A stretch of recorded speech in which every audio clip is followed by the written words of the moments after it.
إن الحمد لله نحمده ونستعينه ونستغفره ونعوذ بالله من شرور أنفسنا ومن سيئات أعمالنا من يهده الله فلا مضل له ومن يضلله فلا هادي له وأشهد أن لا إله إلا الله وحده لا شريك له وأشهد أن محمدًا عبده ورسوله أرسله بالحق بشيرا ونذيرا وداعيا إلى الله بإذنه وسراجا منيرا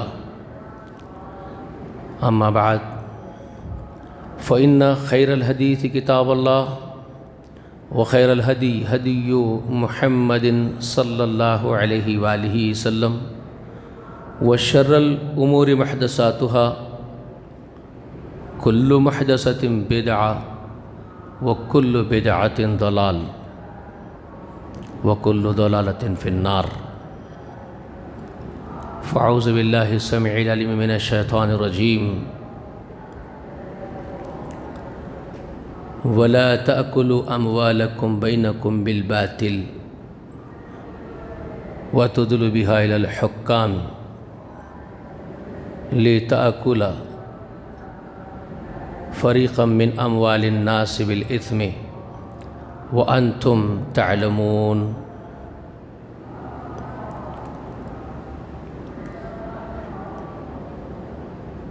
وقال الله تبارك وتعالى من يطع الله والرسول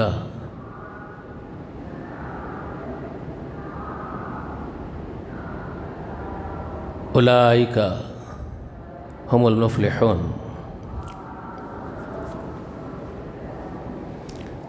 میرے دوستو،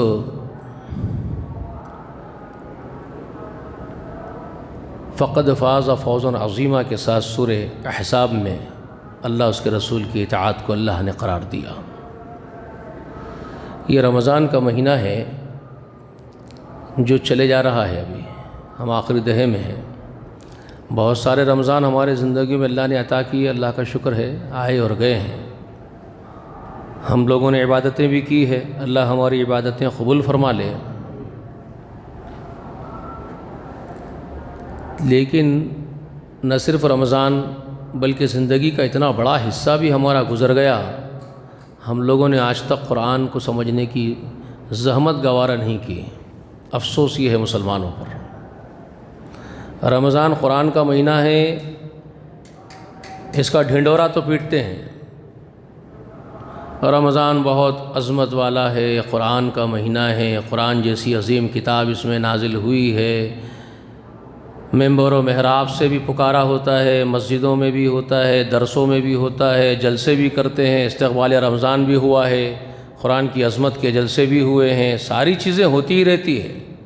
ہنگامہ ضرور برپا ہے، مگر الہی یہ ہنگامہ کیا ہے ہماری سمجھ میں آج تک نہیں آیا۔ ٹھیک ہے، اور اب تو ہماری گت یہ ہو گئی ہے، کوئی امید بر نہیں آتی، کوئی صورت نظر نہیں آتی۔ موت کا ایک دن معین ہے، نیند کیوں رات بھر نہیں آتی؟ پہلے آتی تھی حال دل پہ ہنسی، اب کسی بات پر نہیں آتی۔ یہ غالب بولا تھا بیچارہ، بہت تھک ہار کے اپنے زندگی کے غموں سے، وہ اس کے زندگی کے غم تھے جس سے وہ تھکا اور ہارا ہوا یہ اشعار بول دیا تھا، اور ہماری کیفیت اس کی کیفیت سے جدا ہے۔ وہ اس کے زندگی کے مسائل سے تھک ہار کے بولا تھا، اور ہم جو ہے ہمارے دل کا درد جو ہمارے اللہ کے لیے، اس کے قرآن کے لیے، اس کو لے کر کے یہ بات بول رہے ہیں آپ کے سامنے۔ اب تو یہ امت سے بھی ہم کو کوئی امید نظر نہیں آ رہی ہے، کوئی صورت ہم کو نظر نہیں آ رہی، کیسے سدھریں گے، کیا ہوگا، کب پلٹیں گے، کچھ نظر نہیں آتا ہم کو۔ صرف ہنگامہ برپا ہے، شور ہے۔ رمضان آیا تو رمضان کا شور، ایسا شور ہے، ایسی رونق نظر آ رہی ہے، بازار سجے ہوئے ہیں، سارے لوگ گھروں سے باہر ہے، روشنیوں سے بھرے ہوئے، لائٹنگ لگے ہوئے ہیں، سارا شہر روشن نظر آ رہا ہے۔ رات کون سی ہے دن کون سا نہیں معلوم کر سک رہے آپ. یہ شور کس بات کا ہے؟ رمضان آ گیا ہمارے رمضان کا شور ہے. بتائیے کہاں پہنچ گئے. اس کے برخلاف اگر اللہ کے نیک بندے زمین پر بس رہے ہوتے نا تو تمہارے بازار آباد نہیں ہوتے رمضان میں. مسجدوں کے اندر صفوں میں بھرے ہوئے رونے کی اور ہچکیوں کی اور بلکنے کی آوازیں گونج رہی ہوتی.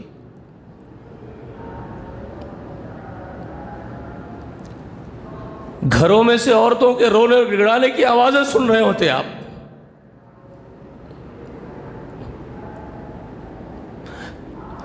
قرآن کی تلاوت فرشتے اتر آتے نیچے. لیکن یہ کس کا رمضان آیا؟ کون سا رمضان آیا؟ کیا شور اور کیا ہنگامہ ہے یہ کون سی قوم ہے یہ؟ ہماری سمجھ میں نہیں آیا. پھر قرآن کی بات ہو رہی ہے، قرآن کی بات چوطرف قرآن کی بات ہو رہی ہے. ہر طرف قرآن کی بات ہو رہی ہے. کوئی قرآن کی خدمت کر رہا ہے، خدمت خلق کر رہا ہے، ویلفیئر کے کاموں میں لگ گیا کیونکہ قرآن نے اس کو ویلفیئر کرنے کا حکم دے دیا. پوری کی پوری جماعت ویلفیئر کا کام کر رہی ہے. کمروں میں جمع ہو رہے ہیں، تم پڑھو قرآن، تم پڑھو قرآن، تم پڑھو قرآن، تم کیا سمجھے بابا، تم کیا سمجھے بابا، ایک دوسرے کو پوچھ رہے ہیں. پھر ایک منمانی تفسیرہ کر کے حضرت اٹھ جاتے ہیں جو لے کے بیٹھے ہیں سارے مندے کو، ریوڑ کو پورے. پھر چند تھوڑا تفسیرہ وہ جو ان کی سمجھ میں آیا، وہ بھی جو وہ خود سمجھے وہ تفسیرہ کر کے وہ حضرت اٹھ جاتے ہیں. پھر کیا کر کے اٹھے حضرت؟ قرآن کا بہت بڑا کام کر کے اٹھے. قرآن سمجھا رہے ہیں لوگوں کو، جیسے کہ قرآن لاوارث ہے. قرآن کا کوئی وارث نہیں تھا، قرآن کا کوئی معلم نہیں تھا.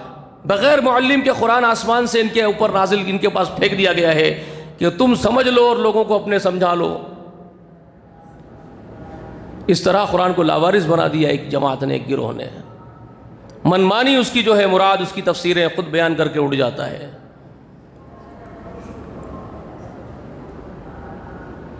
ایک گروہ ہے قرآن کو لاؤ نمت تلاوت کرو، میٹھی آواز سے پڑھو، میٹھی آواز سے سنو، بازو رکھ دو، السلام علیکم وعلیکم السلام، ثواب کما لو، جتنا کمانا ہے کما لو، نہ ترجمہ پڑھو نہ تفاسیر پڑھو، ضرورت نہیں ہے. ایک بڑی جماعت، ایک بڑا ریوڑ ہے یہ، مندہ ہے یہ جو یہ کام کرتا ہے.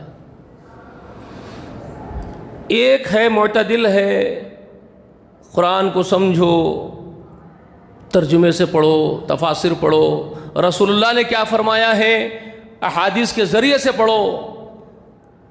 رہبری تو کرتا ہے، لیکن اس گروہ کی مثال بھی ایسی ہو گئی ہے. لما تقولون ما لا تفعلون کبر مقتا عند اللہ ان تقولوا ما لا تفعلون.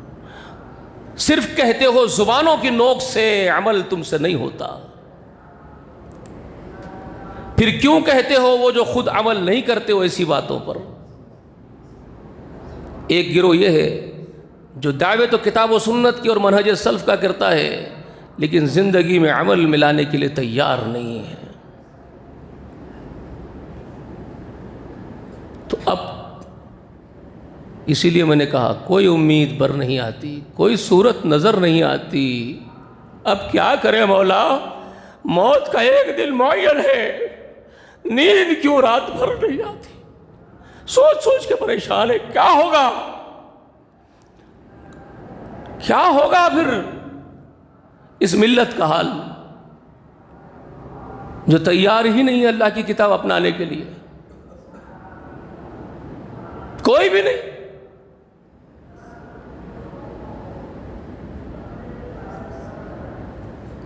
رمضان کی بہت تعریفیں ہوئی، بہت سنے. سورہ بقرہ میں پورا ایک رکوع ہے، آیت نمبر 183، 184، 185، 186، 187، 188 تک ایک رکوع ہے جس میں اللہ تعالیٰ نے روزوں کا حکم، رمضان کا تعارف، روزہ داروں کے لیے رخصت کا بیان، اس درمیان میں اپنے بندوں سے بہت قریب ہونے کی اطلاع دیتے ہوئے دعا کا مطالبہ بندوں سے، اس دوران رمضان کی راتوں کے احکام، راتوں میں ملنے والی چھوٹ کا ذکر اور معتکفین کے لیے احکامات، یہ سب بیان کرنے کے بعد جہاں یہ رکوع کا اختتام ہوتا ہے، یہ قرآن کو تدبر کے ساتھ سمجھ رہے ہوتے تو یہ باتیں سمجھ میں آتی نا۔ اگر اللہ کی کتاب سینے سے لگاتے اس کتاب کو، اس کو اپنا ساتھی اور رفیق بناتے، اپنا رہنما اور رہبر بناتے اس کتاب کو، اپنی روح میں بسا لیتے، اپنے قلب میں بسا لیتے اس کتاب کو اللہ کی، اور غور و فکر کرتے اس کتاب پر، تو شاید اللہ تعالیٰ آپ کے سامنے سب راز کھولتے اپنے حکمت کے، اپنی قدرت کے۔ مگر کتنے ہیں جو یہ کام کرتے ہیں، اللہ کی کتاب سے ایسی محبت رکھتے ہیں؟ مجھے بتائیے کون ہے جنہوں نے صرف یہ ایک رکوع ہی رمضان میں پڑھ لیا ہو؟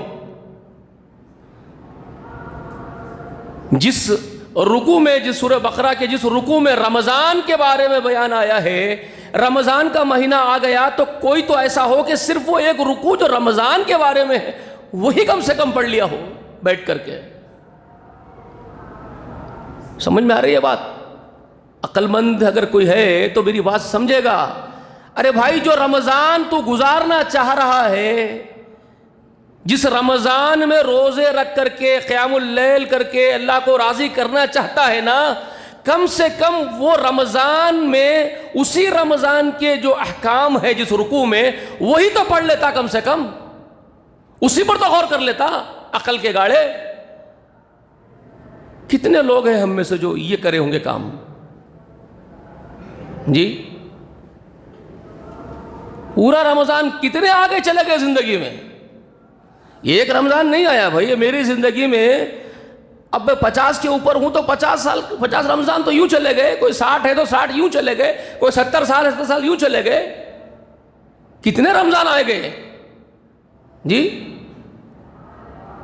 کوئی 30 سال کا ہے، کوئی 20 سال کا ہے، 30 رمضان 20 رمضان دیکھا ہے، جس میں سے 10-12 سال تو عمر نہیں ہے، چلو چھوڑ دو۔ ارے بھائی، ایک 10-12 رمضان کم سے کم غور کیے، ایک 10 رمضانوں میں ہی کم سے کم اللہ کی کتاب پر غور کیے، تدبر کیے بیٹھ کر کے۔ کتاب اللہ کا مہینہ ہے، اللہ کی کتاب کا مہینہ ہے، چلو تھوڑا غور کرتے ہیں ایک ایک چیز پر۔ وقت دیا رمضان میں اللہ کی کتاب کو، تلاوت تو کر رہے ہیں بھائی۔ یعلمون تعلمون کے سوا کچھ معلوم تو ہے نہیں آپ کو، وہ بھی نہیں معلوم ہے، صرف پڑھنا سیکھ لیے ہیں۔ کسی کمپنی میں آپ جاب کر رہے ہو جی، ایک مثال دے رہا ہوں میں آپ کو، آپ ایک کمپنی میں جاب کر رہے ہو، کمپنی کا رولز یہ ہے ہر انسٹرکشن سارے کے سارے انگلش میں ڈسکس ہوتے ہیں۔ بڑی کمپنی میں آپ کام کر رہے ہو اور آپ کی انگلش، آپ کی ووکیبلری، آپ کا گرامر اتنا پرفیکٹ نہیں ہے۔ مثال دے رہا ہوں میں آپ زیادہ نہیں جانتے، کم جانتے انگریزی کو آپ۔ مثال دے رہا ہوں آپ کو، آپ کے پاس ایک لیٹر آ گیا اوپر سے، ہیڈ آفس سے۔ لیٹر میں انسٹرکشنس آئے آپ کو، آپ کی ہیڈ آفس سے آپ کو لیٹر آیا، اس میں انسٹرکشنس آئے آپ کو، یہ کام آپ کو کرنے ہیں، یہ 1 مہینے کا ٹارگٹ ہے آپ کا، اس مہینے کے اینڈنگ تک آپ کو یہ کام کرنے ہیں، سارا ٹائپ کر کے آپ کو ہیڈ آفس بھیج دیا۔ آپ کمپنی سے بڑی محبت کرتے ہیں، ہیڈ آفس کا تو بہت ریسپیکٹ کرتے ہیں، سر آنکھوں پر رکھتے ہیں آپ ہیڈ آفس کو، اور جیسے ہی ہیڈ آفس کا لیٹر آیا، آپ اس لیٹر کو خوشبو لگا دے رہے ہیں، بہترین پھولا اولا کے کپڑے میں اس کو لپیٹ کے جو ہے چوم کے آپ ریڈنگ کرتے جا رہے ہیں۔ اس کی ریڈنگ اچھی آتی ہے آپ کو انگلش کی، کمپنی آپ کو جوائن کر لی، انگلش پڑھنا آتا، دیکھ لیے۔ اب آپ ریڈنگ کر رہے ہیں لیکن انڈرسٹینڈ کچھ بھی نہیں ہو رہا آپ کو کیا لکھا ہوا ہے اس کے اندر، تو آپ کیا کر رہے ہیں؟ کمپنی کی محبت میں ریڈنگ کرتے جا رہے ہیں اس لیٹر کو، اوپر سے نیچے تک ریڈنگ کر رہے ہیں پوری، اور آنکھوں کو لگا کے چوم رہے ہیں، اور اٹھا کر کے اس کو پھولوں وولوں میں خوشبو میں رکھ رہے ہیں۔ آپ پورا مہینہ آپ ایسے ہی نکال دیے جو آپ کا ٹارگٹ تھا۔ ہیڈ آفس سے آفیسر آیا آپ کے پاس، اور آپ سے بات کر رہا ہے بیٹھ کر کے کہ آپ کو جو انسٹرکشنز بھیجے گئے تھے لیٹر میں اس کی رپورٹنگ کرو، کہاں تک اس پر کام پورا ہوا. تو آپ جا کر کے باس کو یہ بول رہے ہو، باس میں آپ کا بہت ریسپیکٹ کرتا ہوں، آپ کا لیٹر جب سے میرے پاس آیا روزانہ اس کو ریڈ کر رہا ہوں، اسٹڈی کر رہا ہوں، اس کو پڑھ رہا ہوں اس کو نیچے تک، اور پھر اس کو چوم رہا ہوں، آنکھوں سے لگا رہا ہوں، اور اس کو خوشبو میں اوپر رکھ رہا ہوں. پورا ایسا ہی کر رہا ہوں، میں بہت ریسپیکٹ کر رہا ہوں آپ کے لیٹر کا. باس کیا پوچھے گا آپ کو؟ وہ سب ٹھیک ہے، روز پڑھ رہے ہیں، انسٹرکشنز پہ عمل ہوا نہیں ہوا؟ تو کیا عمل صاحب؟ آپ پوچھ رہے ہیں عمل کیا کرنا تھا میرے کو، تو وہ انسٹرکشنز جو آپ کو بھیجے تھے کرنے کے کام وہ کیا کرے؟ تو آپ بول رہے ہیں نہیں صاحب وہ سمجھ میں نہیں آ رہا میرے کو کیا کرنا ہے، مگر میں ریسپیکٹ بہت کرا آپ کے خط کا، آپ کے خط کو روز پڑھا، اٹھا کے اوپر رکھا، خوشبو لگا کے آنکھوں سے لگایا. باس لات مار کے کمپنی سے باہر پھینکے گا آپ کو یا محبت کرے گا آپ سے؟ بولو بھائی لاجیکلی، آپ سے محبت کرے گا، کمپنی آپ کو ریسپیکٹ کرے گی، یا آپ کو لات مار کے باہر کرے گی، راستہ دکھائیے آپ کو گیٹ کا؟ آپ کو کام دیا گیا تھا کرنے کا، آپ کو کون بولا تھا چوم چوم کے آنکھوں سے لگا لگا کے اوپر رکھنے کے واسطے؟ بے وقوف گدھے ہیں کیا؟ آپ پوچھیں گے، آپ کو نہیں پوچھیں گے؟ پوچھیں گے نہیں پوچھیں گے؟ آپ گدھے ہیں کیا؟ نہیں پوچھیں گے آپ کو؟ کتاب میں کیا ہے آپ کو جاننا چاہیے تھا نا. وہی بات آپ سے ہوگی، آپ سے پوچھا جائے گا کتاب میں کیا ہے آپ کو جاننا چاہیے تھا نا. آپ کے لیے احکام بھیجے تھے، ہم کرنے کے کام نہیں کرنے کے کام. آپ چوم رہے تھے، جزدان میں لپٹ رہے تھے، خوشبو لگا رہے تھے، اوپر رکھ رہے تھے. کس نے کہا تھا آپ کو یہ کرنے کے لیے؟ آپ کو عمل کرنے کے لیے کہا گیا تھا، اس لیے کتاب بھیجے تھے کہ آپ عمل کرو اس کے مطابق. اور آپ بتا رہے کہ بڑی محبت کرتے تھے آپ میری کتاب سے، آپ میرا بڑا احترام کرتے تھے. تو چولہے میں ڈالو تمہارا احترام، تمہاری ضرورت تھی کیا میرے کو تمہارا احترام کروانے کی؟ تم سے اللہ بولے گا تم سے احترام کروانے کی میرے کو ضرورت تھی کیا؟ میں تمہارے احترام کا محتاج تھا کیا؟ اربوں کھربوں کھربوں کھربوں فرشتے جو میرا احترام شب و روز کر رہے میرے سامنے، تمہاری کیا ضرورت تھی میرے کو؟ تم کتنا عمل کرے وہ بولو. بات سمجھ میں آئی؟ اور ہم میں سے کوئی تیاری نہیں اپنانے کے لیے اس کو. ایک جم غفیر ہے جو احترام کر رہا ہے، آنکھوں سے لگا رہا ہے، چوم رہا ہے، قرآن کا تقدس بیان کر رہا ہے. ارے تیرا تقدس تو کیا کر رہا ہے تجھے خود نہیں معلوم ہے نادان؟ تقدس یہی ہے اس کا کہ اس پر عمل کیا جائے، دل جمعی کے ساتھ، روح کی گہرائی سے، قلب کے اندر سے محبت لیے ہوئے اس پر عمل کرنا، اس کا احترام کرتے ہوئے اس پر عمل کرنا، یہ مطلوب ہے. آپ عمل نہیں کر کے کیا سمجھ رہے ہیں؟ تقدس بجلا رہے ہیں آپ، اس کا تقدس کو پامال کر رہے ہیں آپ قرآن کے. آپ اللہ کو چھوٹا بچہ کھیل تماشا بنا دیا. آپ کیا دکھاوا کر رہے ہیں؟ اس کا کلام چوم چوم کے رکھ رہے ہیں آپ. اللہ نے کہا آپ سے کہ میرا کلام چوم چوم کے رکھو. تو یہ بات سمجھنے کی ہے. کتنے لوگ ہیں ہم میں سے جو جانتے ہیں؟ تو میں نے جو آپ کے سامنے ایک آیت پڑھی ہے جہاں یہ بقرہ میں سے رمضان کے روزوں کے احکام کا رکوع ختم ہو رہا ہے، وہاں آپ سے ارشاد فرمایا جا رہا ہے. دیکھیے ہمارے پاس ایک کانسیپٹ کیا آ گیا ہے، ایک ایک حرف پر 10 نیکیاں ہیں. ہے نا بھائی؟ وہ تو ہے، اس کا انکار نہیں ہے، وہ ضرور ہے. وہ اس لیے ہے کہ یہ اللہ کا کلام ہے، رب اعلیٰ و عظیم کا کلام ہونے کے وجہ سے اس کا یہ تقدس ہے. اس کے ایک ایک حرف پر بھی 10 نیکیاں ہیں. وہ اپنی جگہ طے ہے، اس کا انکار نہیں ہے. اسی لیے وہ صحابی عبداللہ ابن مسعود سے روایت ہے رضی اللہ تعالیٰ عنہ سے، وہ فرماتے ہیں کہ رسول اللہ نے فرمایا اس کے ایک ایک حرف پر 10 نیکیاں ہیں. پھر یہ فرمایا خود ہی کہ میں تم سے یہ نہیں کہتا کہ الف لام میم ایک حرف ہے. یاد رکھو، الف ایک حرف ہے، لام ایک حرف ہے، اور میم ایک حرف ہے. تو صرف الف لام میم تک پڑھ لیا تو 30 نیکیاں اس کے حصے میں، اس کے کھاتے میں آ گئی ہیں. یہ اللہ کا کلام ہونے کے سبب یہ لٹایا جاتا ہے خزانے سے اس کے. لیکن مقصد یہ نہیں ہے کہ صرف یہ الف لام میم اور یہ اس کے بعد والی ذالک الکتاب لا ریب فیہ ھدی للمتقین یہ منتروں کی طرح پڑھ لو. مقصد یہ منتروں کی طرح رٹانا نہیں ہے آپ کو. مقصد آپ کو انفارم کرنا ہے ذالک الکتاب لا ریب فیہ یہ وہی کتاب ہے جس کا نازل ہونا طے تھا آخر میں. تورات اور انجیل کے بعد اور تمام آسمانی کتابوں کے بعد یہ وہی کتاب ہے جس کے اب نازل ہونے میں کوئی شک نہیں ہے کہ اللہ ہی نے اس کو نازل کیا ہے. ھدی للمتقین یہ متقیوں کے لیے رہبر اور رہنما ہے. یہ آپ کو انفارم کیا جا رہا ہے. آپ کو ایک ایک حکم پر عمل کرنے کا آپ سے مطالبہ ہے. آپ وہ نہیں جاننا چاہ رہے صرف ثواب کمانا چاہ رہے. آپ کا نظریہ کیا ہو گیا کہ صرف تلاوت کر کے ثواب جیب میں ڈال لینا ہے. ٹھیک ہے, ذالک الکتاب لا ریب فیہ پڑھ لیا تو کتنے حروف بن گئے اس کے اندر. ذالکہ میں کتنے حروف آ گئے, لا ریب میں کتنے آ گئے, فیہ میں کتنے آ گئے. یہ حروف گن رہے ہیں آپ. ایک ایک حروف 10-10 نیکیاں میرے جیب میں آ رہی ہے, میرے کھاتے میں آ رہی ہے. یہ آپ کی سوچ ہے, یہ آپ کا تھنک ٹینک ہے. ٹھیک ہے, اب ذرا میں اس کی لاجک آپ کو بتاتا ہوں. امام مصلی پہ کھڑے ہوا قرآن پڑھ رہا ہے, آپ پیچھے کھڑے ہوئے سن رہے ہیں. امام یہ آیت پڑھ رہا ہے لا تأکلوا اموالکم بینکم بالباطل. یہ حروفوں پر مشتمل ہے کہ نہیں؟ اس میں حروفاں ہیں نا لکھے ہوئے جس پہ نیکیاں آپ کو مل رہی ہیں, جس پر آپ کو نیکیاں مل رہی ہے. آپ کیا پڑھ رہے ہیں اس میں؟ لا تأکلوا. یہ آخری آیت ہے اس رکوع کی جو رمضان کے احکام بیان ہو رہے ہیں اس میں, آیت نمبر 188. تو کیا فرما رہے ہیں اس میں؟ ولا تأکلوا اموالکم بینکم بالباطل. تو ولا تأکلوا واو ایک حروف ہو گیا, لام ایک ہو گیا, الف ایک ہو گیا. حروف بن رہے کہ نہیں؟ ولا تأکلوا سب حروف نیکی مل رہی ہے آپ کو. آپ تو سمجھ رہے ہیں نیکیاں میرے جیب میں اتر رہی ہے. امام بھی پڑھ رہا ہے, مقتدیہ بھی سن رہے ہیں, بیٹھ کے تلاوت بھی کر رہے ہیں, ثواب آ رہا ہے آپ کو. ٹھیک ہے, لیکن اس جو آپ تلاوت کر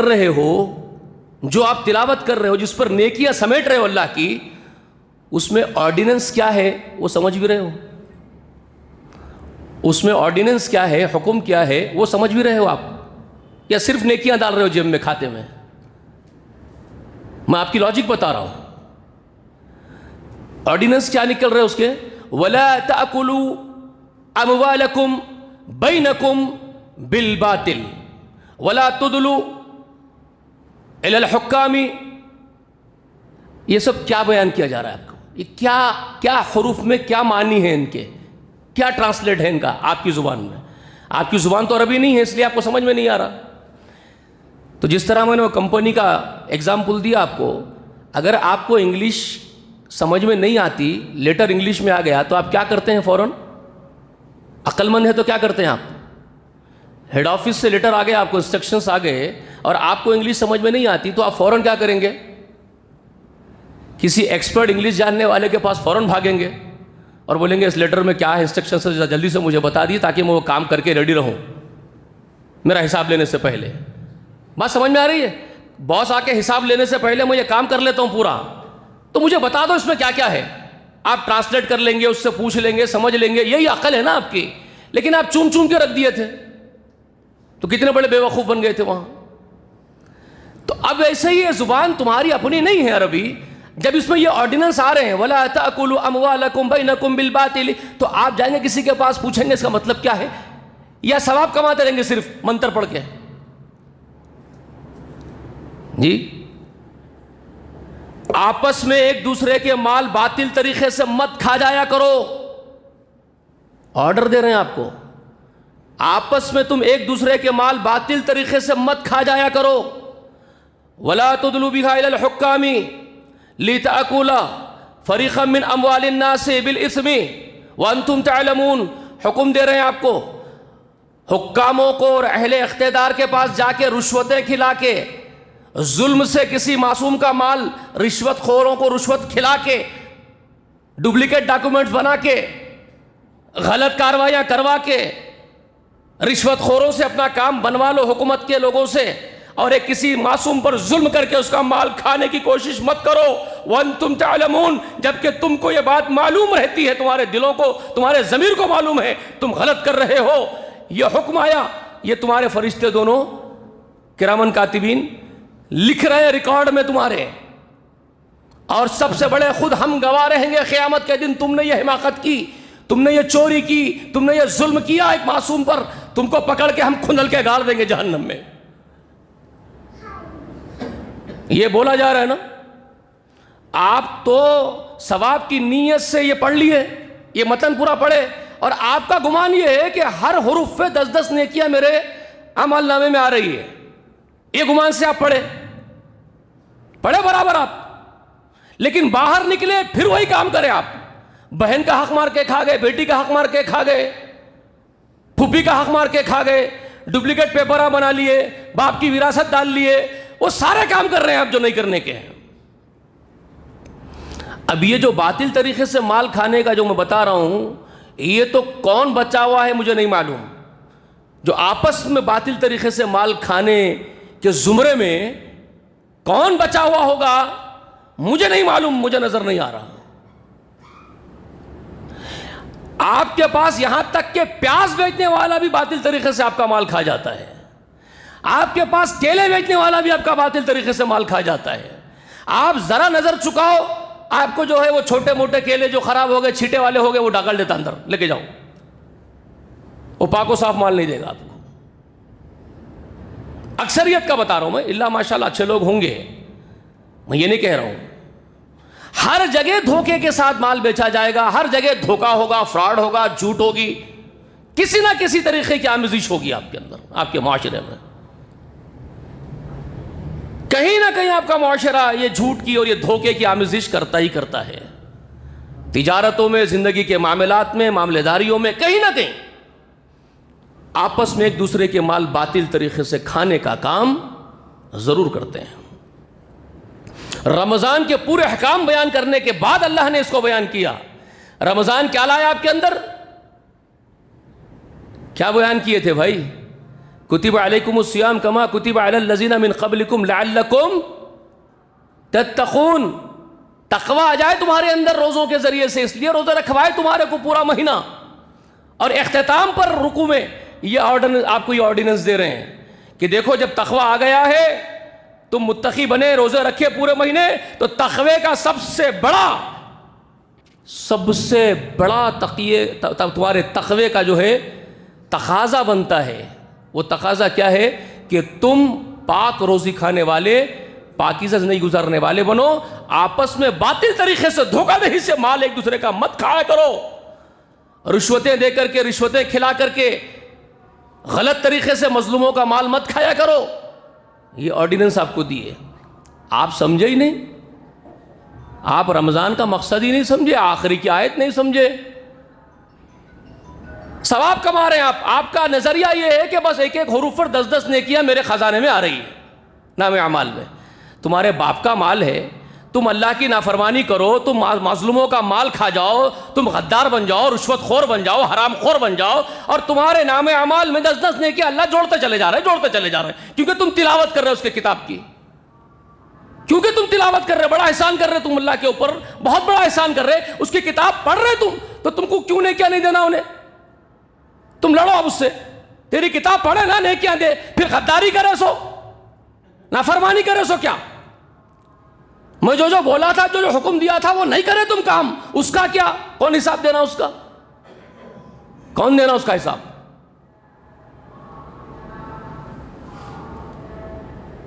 اب ذرا سوچو، رحمت کے مستحق بنیں گے کہ عذاب اور غضب کے مستحق بنیں گے؟ اب سوچو بھائی. جھوٹے کذاب ملے کیا بنا دیے امت کو. کوئی کہتا ہے کہ قرآن پڑھو مت، ترجمہ مت پڑھو، تم نہیں سمجھ سکتے، عام آدمی کو سمجھنے کی کتاب نہیں ہے وہ. یہ اس لیے بولتے ہیں کیونکہ یہ چاہتے ہیں کہ دین کے ٹھیکیدار انہوں بن کے رہنا چاہتے ہیں. سارا ٹھیکیداری دین کی چودراہٹ ان کے پاس رہنا، سارے لوگ آ کر گھٹنے ان کے سامنے ٹیکنا، ان سے پوچھنا یہ منتر کا مطلب کیا ہے. تو انہوں یہ منتر کا مطلب بتاتے ہیں، ان کے منمانی بتاتے ہیں، ان کا جیسا پیٹ پلتا جس سے وہ بتاتے ہیں. آپ اگر سمجھ لیں گے، سمجھنے لگ جائیں گے، تو پھر ہماری چودراہٹ، ہماری دکانداری، ہماری بڑائی کا کیا ہوگا؟ تو آپ مت سمجھو، یہ حماقت مت کرو آپ سمجھنے کی، ہمارے پاس آؤ. ایک جم غفیر یہ ہے. اور ان میں کے اکثر تو ایجنٹس ہے.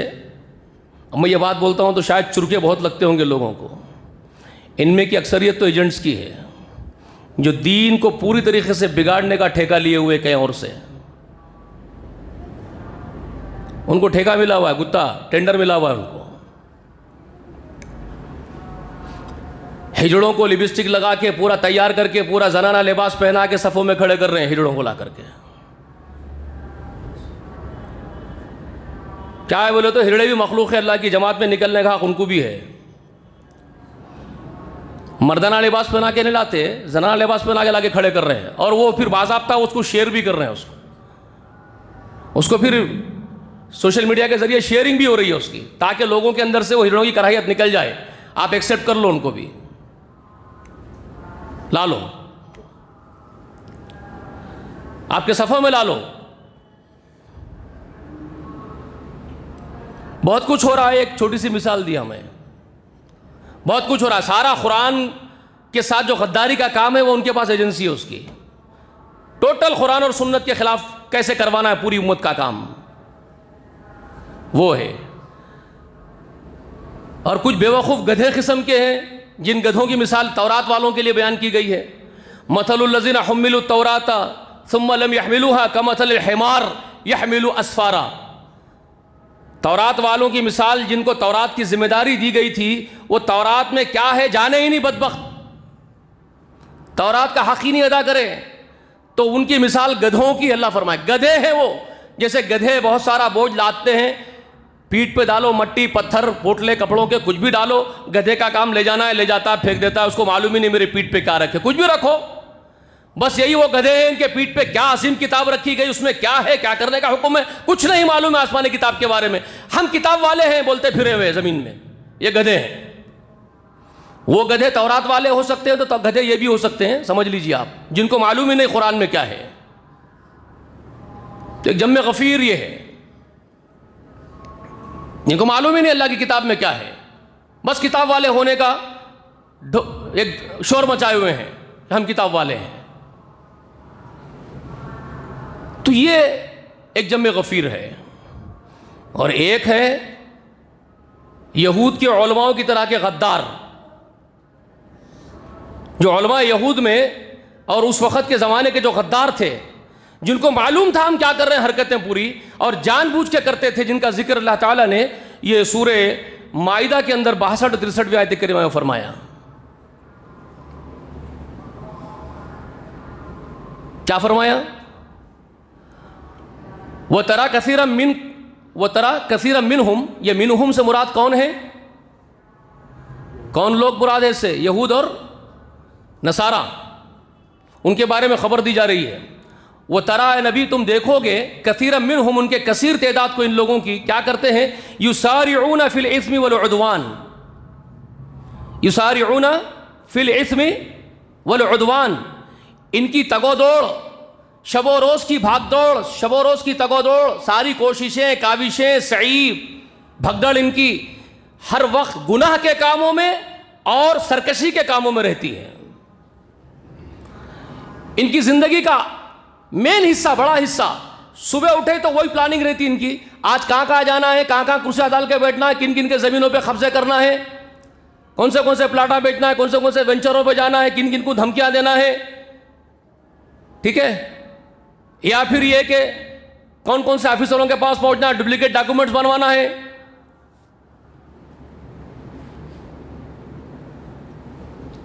تجارت میں نکل رہے تو وہ پلاننگ ہے، آج کس کے پاس مال جا رہا، کتنی ڈنڈی مار کے بھیجنا ہے، کتنا چوری کر کے بھیجنا ہے.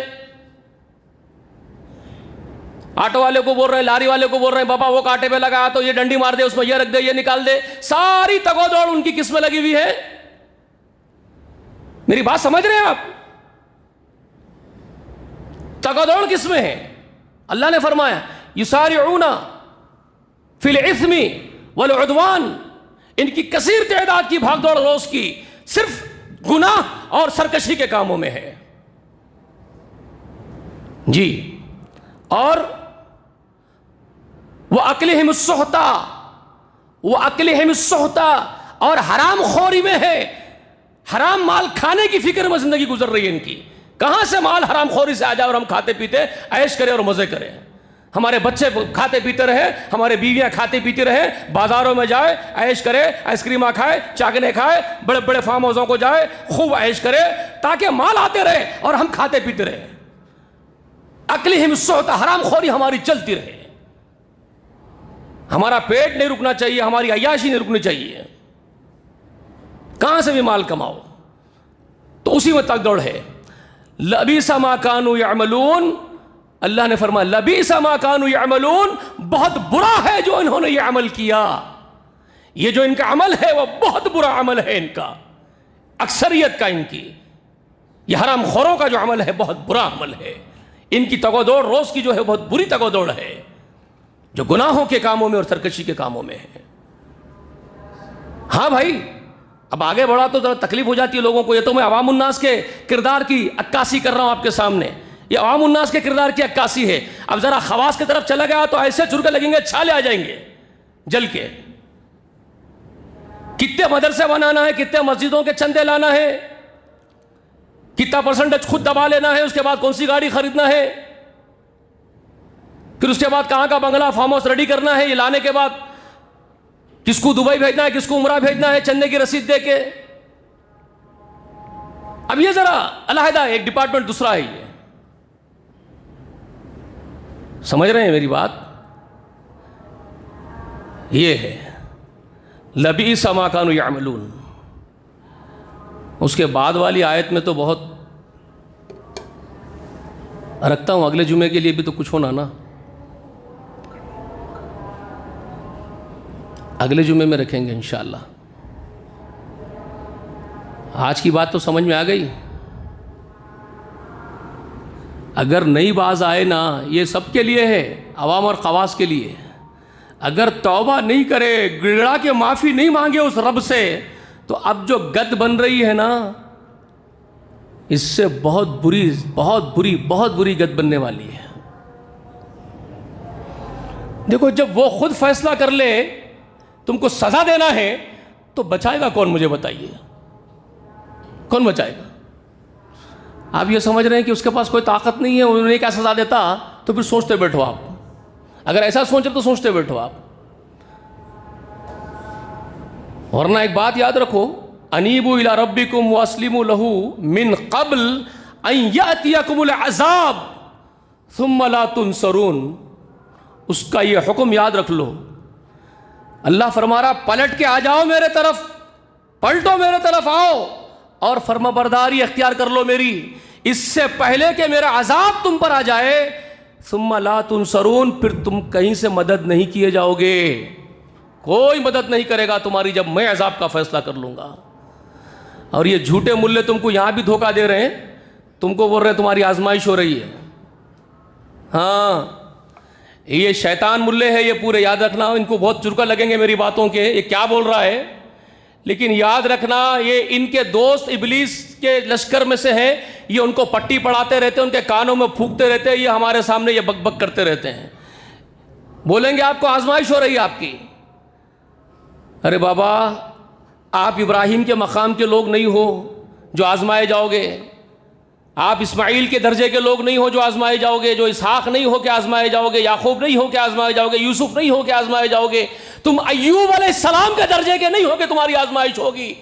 تم یونس نہیں ہو کہ تمہاری آزمائش ہوگی. ارے تم وہ ہو جن کے بارے میں رسول اللہ نے خبر دی کہ ایک وقت آئے گا تم پر ظالم حکمرانوں کو اللہ مسلط کر دے گا. رسول اللہ نے فرمایا، صحیح حدیث ہے میرے آقا کی، ایک وقت آئے گا اللہ تم پر ظالم حکمرانوں کا مسلط کرے گا. وہ تمہارے بڑوں کا خیال نہیں کریں گے، بچوں پر رحم نہیں کریں گے، تمہاری عورتوں سے برا سلوک کریں گے، اور ایسے حالات میں تمہارے علماء دعائیں کریں گے تو اللہ ان کی دعاؤں کو رد کر دے گا. یہ حدیث شریف ہے. تم یہ ڈرانے کے بجائے ان کو آزمائش کا جھانسا دے رہے ہو. جھانسا ہے یہ آپ کو.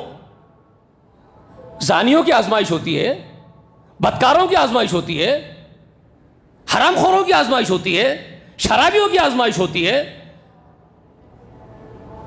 لٹیروں کی آزمائش ہوتی ہے. کس نے کہہ دیا آپ سے؟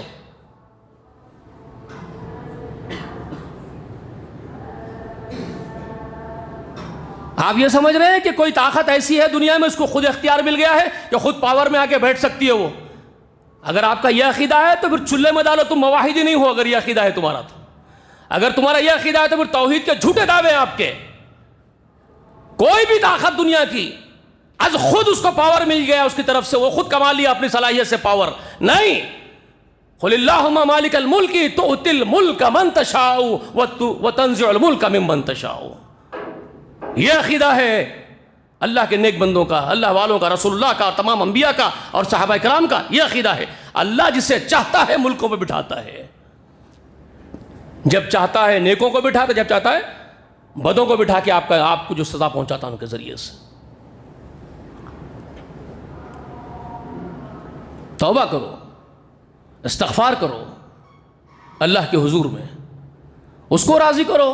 جب وہ راضی ہو کہ آپ کو معاف کر دے تو کسی کی مجال نہیں آپ پر آنکھ بھی اٹھائے۔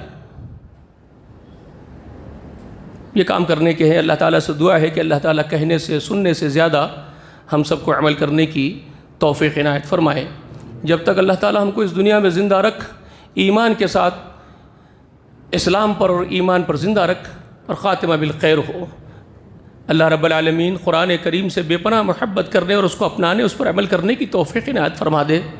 صاحب قرآن محمد رسول اللہ صلی اللہ علیہ وسلم سے بے پناہ محبت کرنے اور ان کی اطاعت کرنے کی توفیق عنایت فرما دے۔ اللہ حشر کے دن یہ قرآن کو اور صاحب قرآن کو ہماری شفاعت کرنے والے بنا دے اور ہماری شفاعت ان کے ہاتھوں قبول فرما لے۔ اللہ رب العالمین اپنی رحمت کے صدقے میں ہمارے سب گناہ بخش دے۔ تجھے تیری صفت غفاریت کا واسطہ ہمارے عیبوں کو چھپا دے۔